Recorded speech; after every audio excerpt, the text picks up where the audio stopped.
Iedereen kent het wel, spullen kopen via internet. Maar helaas zijn er ook mensen die daar misbruik van maken. Olleke Candy Shop in Sluis ondervond last van zulke oplichters. Wat is er precies gebeurd? Nou, via internet zijn er spullen aangeboden en op zich is dat natuurlijk niet zo erg, maar ze zijn onder mijn naam aangeboden. De mensen konden dus geld storten op een bepaalde rekening die niet van mij was. Maar ze konden de spullen bij mij afhalen en ja, ik heb helaas niks te koop. Wat voor spullen werden er aangeboden? Dat ging om tablets, om gsm's, dat soort zaken. En hoe kwam u erachter dat... Nou, de eerste dag kreeg ik een raar telefoontje. Zo van, ben ik bij Olleke Bolleke? Ja, daar bent u. En toen vroegen ze naar een Jolanda. Alleen er werkt hier geen Jolanda. En die meneer die had zoiets van, oeps, daar gaat het verkeerd.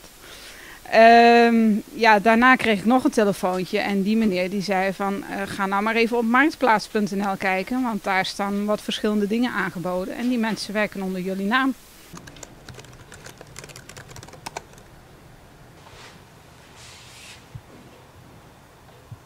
Ik heb via Marktplaats de advertenties laten verwijderen. Ik heb contact gezocht met de politie, alleen die wilden of konden niks doen. Dus daar kreeg ik 0 op request.